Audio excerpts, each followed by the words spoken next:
नमस्कार, छत्तीसगढ़ के इस खास बुलेटिन में आपका स्वागत है। मैं हूं प्रवीण सिंह और मैं पंकज शर्मा। दिन भर की तमाम खबरों से हम आपको कराएंगे रूबरू। तो बढ़ते हैं खबरों की ओर। स्वतंत्रता दिवस के एक दिन पहले ही आज शहर का माहौल देशभक्तिमय हो गया है। शहर के कई सरकारी और गैर सरकारी भवनों को विशेष रूप से सजाया गया है।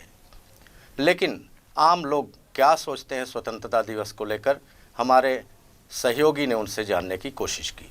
पूरे देश सहित राजधानी रायपुर में भी 15 अगस्त की तारीख बहुत ज़ोर शोर से चल रही है और मेरे पीछे देख सकते हैं कि ये राजभवन है और यहाँ पूरा रंग रोहन का कार्यक्रम चल रहा है। इसके अलावा भी सारे जो सरकारी संस्थान हैं उन पर जो है रंग रोहन किया जा रहा है। लेकिन जो नीचे तबके के लोग हैं वो 15 अगस्त के बारे में, स्वतंत्रता के बारे में क्या सोचते हैं, उनसे ही बात करते हैं। स्वतंत्रता को लेकर आप क्या सोचते हैं? हम सोचते हैं हमारा देश के लिए 15 अगस्त का झंडा चढ़े, सबसे खुशी हमको लगेगा। हमारा जितना भी परिवार है, पूरा देशवासी हो, सब मौजूद हो झंडा फहराने के समय। क्या 15 अगस्त मनाएंगे भी है? हम लोग गरीब आदमी है, रोज कमाना रोज खाना है। गरीब आदमी के लिए हर चीज़ की है महात्मा करना चाहिए। जय छत्तीसगढ़ जय। क्या मायने हो भैया? हम तो क्या मजदूर वर्ग के लोग हैं, रोज खाते रोज कमाते। बढ़िया है, आज़ादी का पर्व है, हमारे देश का त्यौहार है। मिलजुल के सबको रहना चाहिए, मनाना चाहिए और अपने देश में स्वच्छता अभियान के तहत सबको अपनी जिम्मेदारी उठाना चाहिए। आपके लिए क्या मायने रखता है स्वतंत्रता? रोज कमाने खाने वाले हैं बाबा, भारत देश के जीने खाने, बस रोज कमाओ रोज खाओ। तो आप लोगों ने लोगों को सुना कि किस तरीके से लोगों के 15 अगस्त के अलग ही मायने हैं, लेकिन सबका एक ही कहना है कि देश का झंडा हमेशा ऊपर रहना चाहिए। कैमरा पर्सन होरीलाल साहू के साथ Koman Sahu, VIP news, Raipur. Covid की तीसरी लहर कभी भी दस्तक दे सकती है। इस बीच छत्तीसगढ़ के स्वास्थ्य मंत्री टीएस सिंहदेव पिछले कई दिनों से दिल्ली में डेरा जमाए हुए हैं। अब इससे विपक्ष में बैठी भाजपा को बैठे बिठाए एक मुद्दा मिल गया है। तीसरी लहर की आशंकाओं के बीच बीजेपी स्वास्थ्य मंत्री पर हमलावर हो गई है। छत्तीसगढ़ विधानसभा के नेता प्रतिपक्ष धर्मलाल कौशिक ने बयान जारी कर कहा है कि छत्तीसगढ़ में कोरोना की स्थिति कभी भी भयावह हो सकती है। भारतीय जनता युवा मोर्चा की राष्ट्रीय उपाध्यक्ष अर्पिता अपराजिता एक दिवसीय दौरे पर आज रायपुर पहुंची हैं। गौरतलब है कि भाजपा इस वर्ष स्वतंत्रता दिवस को खास और यादगार बनाने के लिए देश भर में अमृत महोत्सव के रूप में विविध कार्यक्रम आयोजित कर रही है, जिसकी चर्चा भारतीय जनता युवा मोर्चा के प्रदेश पदाधिकारियों से की गई।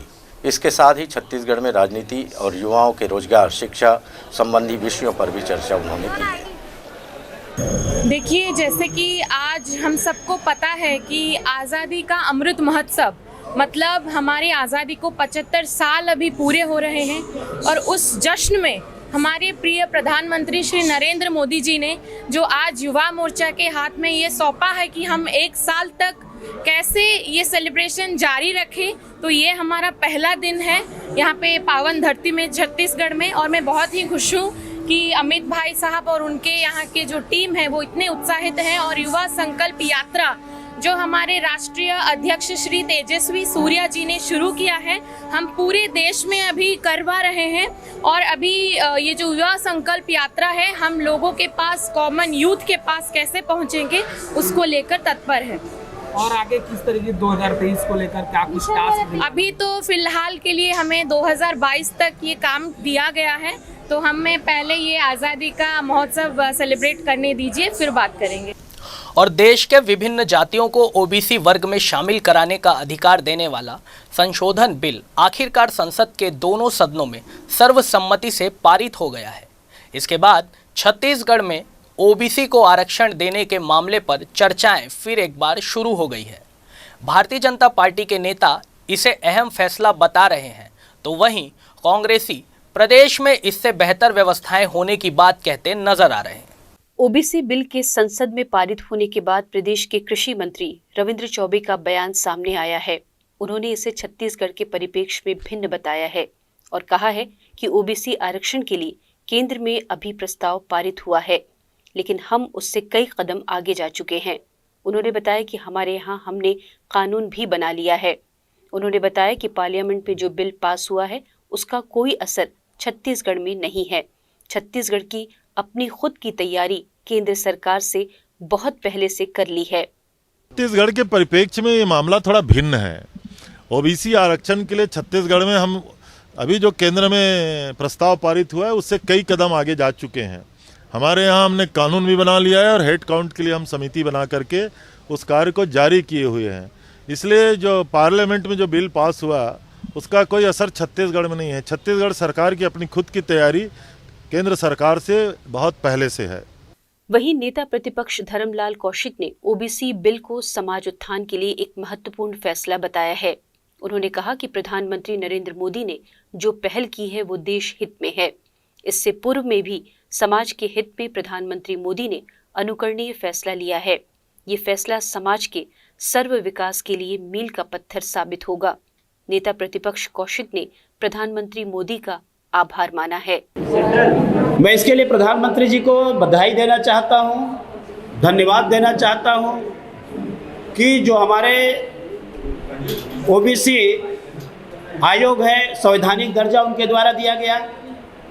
आज भी लाखों ऐसे लोग हैं जो वंचित हैं। ऐसे लोगों के लिए संविधान में 127वां संशोधन लाया गया और संशोधन को लोकसभा में, राज्यसभा में पारित किया गया और ऐसे वंचित लोगों को उनका अधिकार मिलेगा। इसके लिए मैं केंद्र की सरकार को बहुत बहुत बधाई देता हूँ। राजधानी रायपुर में 2 वर्षों से तैयार अंतर्राज्यीय बस स्टैंड के लोकार्पण की तारीख आखिरकार तय हो गई है। मुख्यमंत्री भूपेश बघेल 23 अगस्त को अपने जन्मदिन के अवसर पर इसकी सौगात प्रदेशवासियों को देंगे। इसे लेकर तमाम तैयारियां भी शुरू की जा चुकी हैं।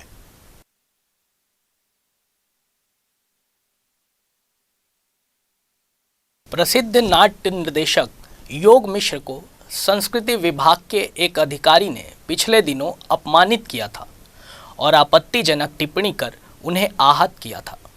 इस खबर को हमारे चैनल वीआईपी न्यूज़ ने भी प्रमुखता से प्रसारित किया था, जिसके बाद देश भर के रंग कर्मियों और कलाकारों में रोष भी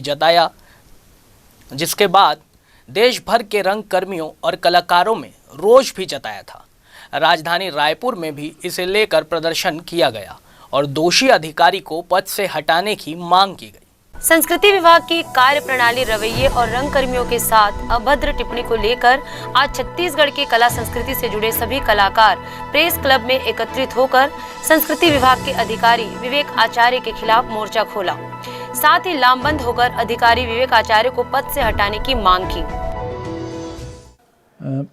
ये बैठक इसलिए जो है आयोजित की गई है कि मेरे साथ जब जो व्यवहार हुआ उसकी पोस्ट मैंने जब फेसबुक में डाली तो मेरे पास देश विदेश के रंगकर्मियों के फ़ोन आने लगे और उन्होंने बोला कि कमोबेश जो है सारे देश में जो है रंगकर्मियों की जो है यही स्थिति है और यहाँ के छत्तीसगढ़ के जो रंगकर्मी थे उनकी हालत तो और भी ज़्यादा ख़राब है। तो छत्तीसगढ़ के जो रंगकर्मी हैं वो विशेष रूप से कह रहे थे कि जो है आपके साथ बहुत बुरा बर्ताव हुआ और हम आपके साथ हैं, आप एक बैठक आयोजित कीजिए, हम सब आएंगे और आपके साथ जो हुआ है ये आपके साथ नहीं हुआ, हम सारे छत्तीसगढ़ी संस्कृति कर्मियों की बेइज्जती है और उस अधिकारी को इसका सबक ज़रूर मिलना चाहिए। मैं आपको बता दूं कि मैं पिछले 1 महीने से जो है लगातार छत्तीसगढ़ के स्वतंत्रता संग्राम सेनानियों के ऊपर लेख लिख रहा था, फेसबुक में पोस्ट भी कर रहा था और लास्ट में 15 अगस्त को उसका समापन करने वाला था। इसी दौरान मैं उनके पास गया और उन्होंने मेरी बेइज्जती की। मैं यहाँ ये बताना चाहता हूँ कि मेरे पिता स्वयं एक स्वतंत्रता संग्राम सेनानी रहे हैं और उनका नाम जो है ये जिला कांग्रेस कमेटी के इसमें जो है आप देखिए दर्ज है, ये 6वें नंबर पे हर्षुल मिश्र, और ये अध्यक्ष रहे हैं जिला कांग्रेस कमेटी में के 1937 में। उस अधिकारी ने जो मुझे ये एक बात कही कि संस्कृति विभाग तुम्हारे बाप का नहीं है, तो मुझे एक बात यही सालती रही कि उसने मेरे पिता को गाली दिया है और अभी अमृत महोत्सव चल रहा है। मेरे पिता स्वतंत्रता संग्राम सेनानी रहे हैं और यहाँ पर गवर्नमेंट कांग्रेस की है। मैं कांग्रेस की सरकार से, यहाँ के मुखिया मुख्यमंत्री जी से ये निवेदन करता हूँ कि इस मुद्दे को वो अपने पूर्वज का अपमान समझकर उस जो है संस्कृति विभाग के उस संचालक को ये सबक सिखाएं कि कोई भी विभाग किसी के बाप का नहीं है, जनता का है। ऐसा जवाब देना जो है ये बहुत निंदनीय है और सरकार के लिए भी जो है शर्म की बात है। छत्तीसगढ़ की कला, संस्कृति और लोक संगीत को अपने नाटकों के जरिए देश दुनिया में पहचान दिलाने वाले हबीब तनवीर की विरासत को आगे बढ़ाने का काम सरकारी स्तर पर तो नहीं हो पा रहा है, लेकिन जब बहुत से उत्साही रंगकर्मी लंबे लॉकडाउन के बाद अपने इस पुरखे को याद करने के लिए उनके 99वें जन्मदिन 1 सितंबर पर नाट्य समारोह करने छत्तीसगढ़ के संस्कृति विभाग गए तो उन्हें अपमानित कर बाप दादा याद दिलाया गया। प्रसिद्ध नाट्य निर्देशक योग मिश्र को अपमानित कर वहां से लौटाया गया। वो बहुत दुखद है, बहुत ही दुखद है, जो कि योग जी से जानकारी मिली कि ये इस तरह की घटनाएं हुई, तो वो बहुत आप जब किसी का अपमान कर रहे होते तो दरअसल आप अपना सम्मान खो रहे होते हो, लगभग यही बात है।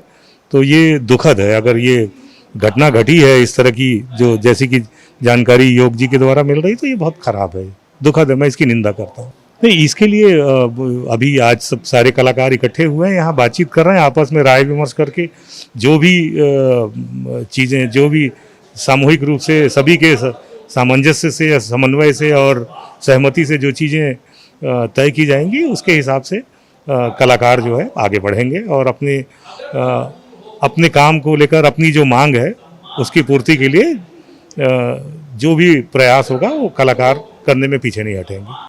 हबीब तनवीर की 99वीं जयंती पर लॉकडाउन में तैयार नवोदित कलाकारों के 5 नाटकों का प्रदर्शन संस्कृति विभाग के सहयोग से करना चाहते थे, लेकिन संस्कृति विभाग के दुर्व्यवहार के कारण दुखी कलाकारों ने बैठक में अपने दम पर समारोह करने का निर्णय लिया। अभी लेते हैं एक छोटा सा ब्रेक।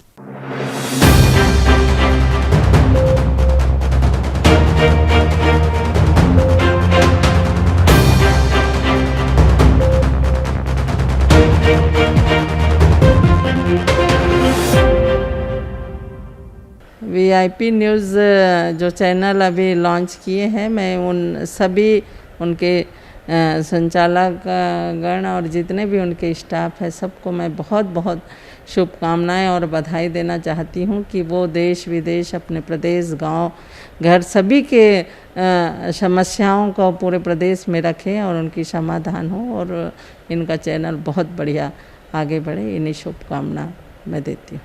VIP न्यूज़ को मेरी तरफ से बहुत बहुत शुभकामनाएं। आप तेज़ी से काम करें और मैं आपके आगे बढ़ने के लिए, पॉपुलर होने के लिए अपनी तरफ से शुभकामनाएं देती हूँ। VIP न्यूज़ चैनल छत्तीसगढ़ में नया लॉन्च हुआ है और हमारी बहुत बहुत शुभकामनाएं इस चैनल को है और ये इनसे उम्मीद है, विश्वास है कि छत्तीसगढ़ के गिरे कुचले दबके और ज़रूरतमंद लोगों की समस्याओं को ये उठाएंगे, समाज और सरकार को अवगत कराएंगे और उसका समाधान का भी निष्पक्ष प्रयास करेंगे। VIP न्यूज़ एक नया चैनल लॉन्च हो रहा है, उसके लिए उनको बहुत बहुत बधाई पूरे प्रदेश की ओर से। आपको बहुत बहुत शुभकामनाएं कि एक नया खबर नया उसमें आ रहा है और नए ढंग से एक VIP न्यूज़ शुरू हो रहा है और उसमें अच्छी खबरें आएंगी, ऐसा उम्मीद है। अपनी तरफ से बहुत बहुत बधाई और शुभकामनाएं।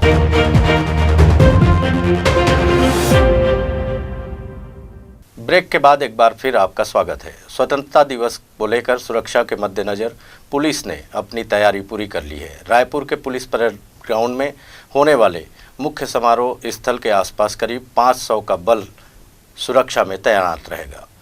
समारोह में शामिल होने आए लोगों को कड़ी चेकिंग के बाद ही अंदर जाने दिया जाएगा। वहीं SSP अजय यादव ने आज 15 अगस्त की तैयारियों को लेकर C4 में सभी राजपत्रित अधिकारी, CSP, थाना प्रभारियों की बैठक लेकर जरूरी दिशा निर्देश भी दिए हैं। SSP अजय यादव ने बताया कि आज और कल का दिन हमारे लिए महत्वपूर्ण है। शहर में सभी को गश्त करने के लिए कहा गया है। स्वतंत्रता दिवस के दिन शहर में 500 का बल रहेगा। 15 अगस्त के दृष्टिगत मीटिंग रखी गई थी और आज का दिन, कल का दिन दोनों बहुत इम्पॉर्टेंट हैं और रात में प्रॉपर गश्त हो, शहर के आउटर में हो, शहर में हो, और कोई अवांछनीय तत्व ना आ सके या किसी प्रकार की घटना दुर्घटना ना हो, उन सभी को लेकर के किया गया। और उसके साथ साथ सामान्य जो क्राइम के मुद्दे हैं जिसमें पेंडिंग वगैरह हैं और लंबित शिकायतें हैं, उनके निकाल के बारे में अभी मीटिंग ली गई थी। उसके साथ साथ क्योंकि पूरे 15 अगस्त के दृष्टिगत 500 से अधिक संख्या में शहर में हम लोग बल भी लगा रहे हैं, कुछ एक्स्ट्रा बल पुलिस हेडक्वार्टर से मिला हुआ है, प्लस थानों से क्लब करके लगाया जा रहा है। और छत्तीसगढ़ का मेन फंक्शन यहाँ पे होना है जहाँ माननीय मुख्यमंत्री महोदय द्वारा ध्वजारोहण किया जाएगा, तो उसी की तैयारियों को लेकर के समीक्षा बैठक रखी गई थी।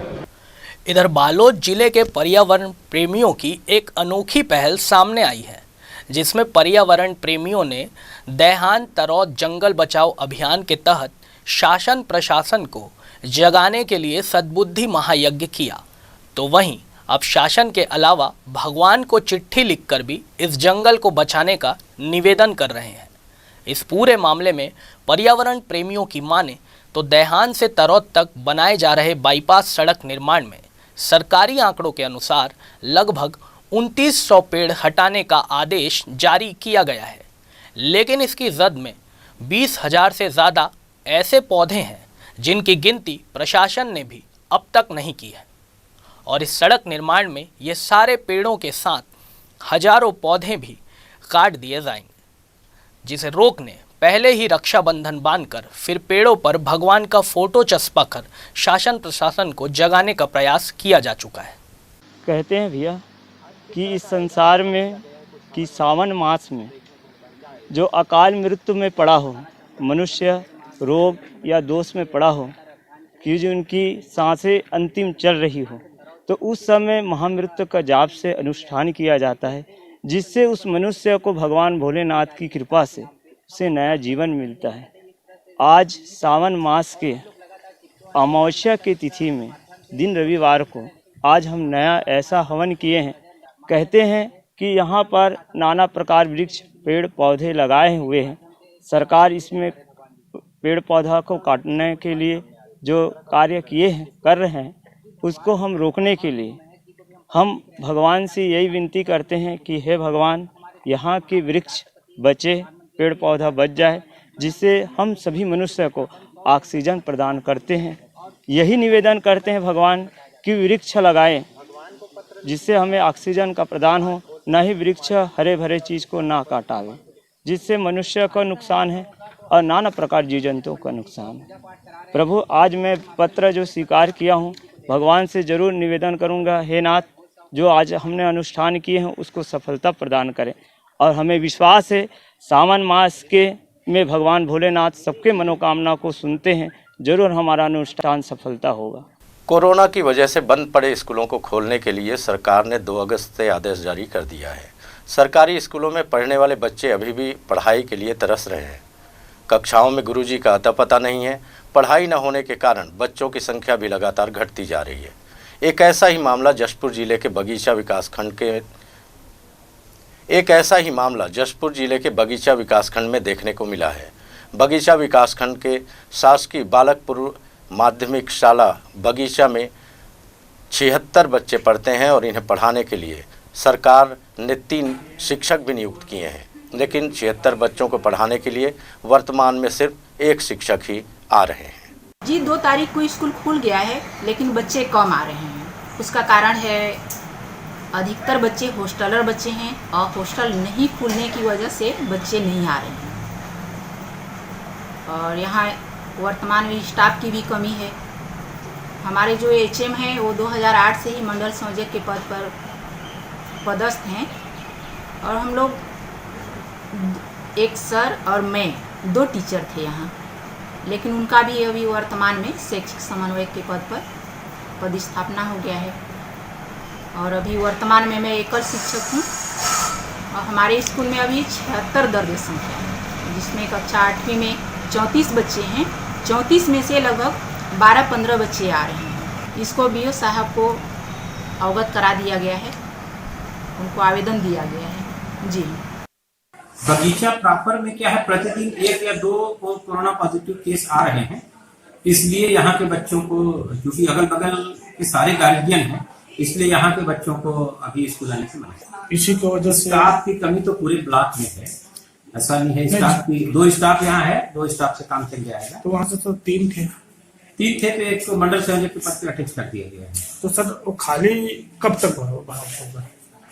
अभी शिक्षकों की भर्ती का अभियान चल रहा है शासन स्तर पे, जैसे शिक्षक आ जाएंगे उसकी पूर्ति होगी। और भारतीय खेल फेडरेशन ऑफ इंडिया के तत्वाधान में इंटरनेशनल चैंपियनशिप पोखरा नेपाल में 12 अगस्त से 14 अगस्त तक आयोजित किया गया, जिसमें भारत के 82 खिलाड़ियों ने भाग लिया, जिसमें छत्तीसगढ़ प्रदेश के गरियाबंद जिले के छूरा विकासखंड की खुशबू चंद्राकर ने किक बॉक्सिंग के 50 केजी वर्ग में भारत के लिए गोल्ड जीता।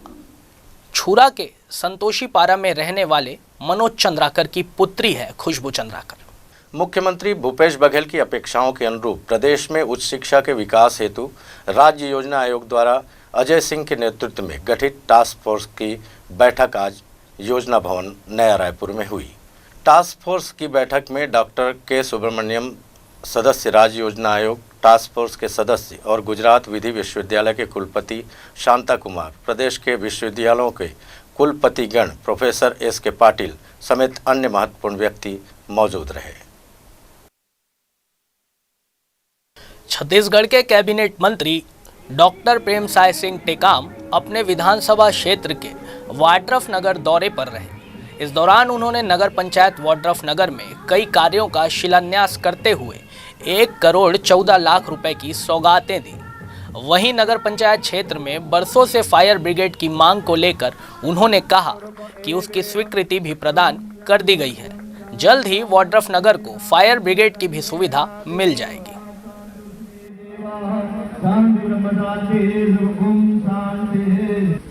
ओम चंद्रमा मनसो जात चक्षुः सूर्यो अजायतो श्रोताद्रायुः प्राणसमुखात् निर्जायतो।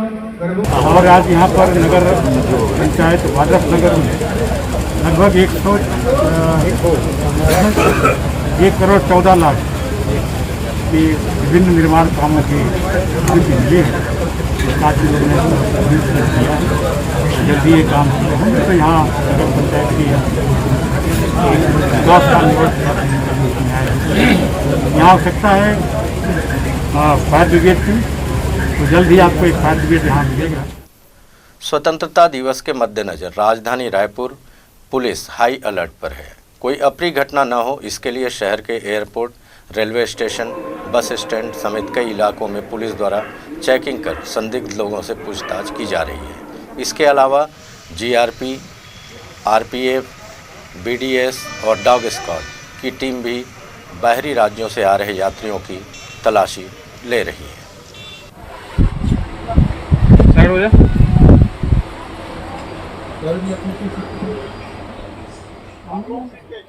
इधर रायपुर के उरला थाना के बाजार चौक में बीते रविवार की रात हुई चाकूबाजी में घायल मजदूर की अंबेडकर अस्पताल में इलाज के दौरान आज मौत हो गई।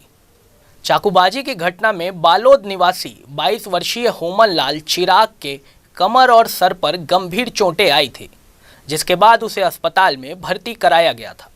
अब घायल की मौत हो जाने के बाद पुलिस ने मामले में हत्या की धारा भी जोड़ दी। 8 अगस्त की रात हीरा इस्पात में काम करने वाले 4 मजदूर उरला बाजार चौक सब्जी लेने गए थे। इसी दौरान कुछ बदमाशों ने उन पर चाकू से हमला कर दिया था, जिससे 2 मजदूरों को गंभीर और 2 को मामूली चोट आई थी। घटना वाले दिन बाजार में मौजूद लोगों के मुताबिक आरोपी खुलेआम गाली गलौज कर रहे थे। इसका विरोध पीड़ितों ने किया, तब आरोपी भड़क गए थे। इसके बाद आधा दर्जन से अधिक बदमाशों ने मजदूरों पर चाकू और धारदार हथियार से हमला कर दिया था। इस घटना में 4 मजदूरों को चोट आई थी, जिसमें हुमन लाल चिराग की हालत गंभीर थी और आज उसने इलाज के दौरान दम तोड़ दिया। उरला में मार्केट के दिन आज से 4-5 दिन पहले एक चाकूबाजी की घटना हुई थी। उसमें जो एक पीड़ित था इलाजरत था, इलाज के दौरान आज उसकी मृत्यु हो गई है। खोमन लाल नाम का व्यक्ति की मृत्यु हुई है और उसमें अब धारा 302 भी जोड़ा जाएगा और आरोपियों की गिरफ्तारी पूर्व में की जा चुकी है, विवेचना की जा रही है। घटनाक्रम ये था कि ये बाजार का दिन था, बाजार में वहाँ पे दोनों पक्षों में विवाद हुआ था, जिसमें चाकूबाजी की घटना, चाकू से हमला किया गया था और फिर इसमें दोनों पक्षों की तरफ से अपराध पंजीबद्ध किया गया है, विवेचना की जा रही है। चाकूबाजी के इस मामले में पुलिस ने 3 आरोपियों को गिरफ्तार जरूर किया था, लेकिन पुलिस की यह कार्रवाई सवालों के घेरे में थी। पुलिस ने आरोपियों की शिकायत पर पीड़ितों के खिलाफ भी काउंटर केस दर्ज कर दिया था। रायपुर से वीआईपी न्यूज के लिए कैमरामैन मनीष मिश्रा के साथ हेमंत शर्मा की रिपोर्ट। बिजली की दरों में बढ़ोतरी के विरोध में 17 अगस्त को भारतीय जनता पार्टी पूरे प्रदेश भर में जिला स्तर पर बड़ा प्रदर्शन करने जा रही है। यह जानकारी प्रेस वार्ता लेकर नेता प्रतिपक्ष धर्मलाल कौशिक ने दी। इस मौके पर पूर्व मंत्री राजेश मूणत भी मौजूद रहे। हमारे संवाददाता ने प्रदर्शन को लेकर नेता प्रतिपक्ष धर्मलाल कौशिक से खास बातचीत की। बिजली बिल की बढ़ी दरों को लेकर जो है बीजेपी अब बड़ा प्रदर्शन करने जा रही है। कौशिक जी, किस तरीके का प्रदर्शन होगा और क्या कुछ करने वाले हैं? जिले मुख्यालय पर धरना प्रदर्शन किया जाएगा, ज्ञापन दिया जाएगा कि सरकार उसको वापस ले। आज आम जनता कराहने लगी है बिजली के मार से, और बिना मतलब के उनके ऊपर में जो भार दी जा रही है, इस कोरोना के संकट के समय है, वैसे ही लोग परेशान हैं, हलाकान हैं, इसमें और उनके ऊपर भार डालना उचित नहीं है। इसी प्रकार से 17 तारीख को रायपुर में जो 70 वार्ड नगर निगम के हैं, वहाँ प्रदर्शन लालटेन यात्रा की जाएगी, जनता के बीच में जाएंगे। आपके 40 वार्ड बीरगांव नगर निगम है वहाँ पर, और 15 वार्ड माना नगर पंचायत है, वहाँ पर भी लालटेन यात्रा निकालेंगे और सभी जगह जनता के बीच में जा करके इस बात को उजागर करेंगे और सरकार अपने बढ़े हुए दर को वापस ले, इसके लिए उससे मांग करेंगे, ज्ञापन भी देंगे। कल जिस तरीके से संसद में जो तस्वीर आई है उसको लेकर क्या कुछ कहेंगे? चाहे विधानसभा हो, लोकसभा हो, राज्यसभा हो, ये पवित्र सदन है कि जहां पर अल्पमत की बात को दबाई ना जा सके, और इसका संरक्षण चाहे स्पीकर हो या सभापति हो, अध्यक्ष हो, उनके द्वारा दिया जाता है।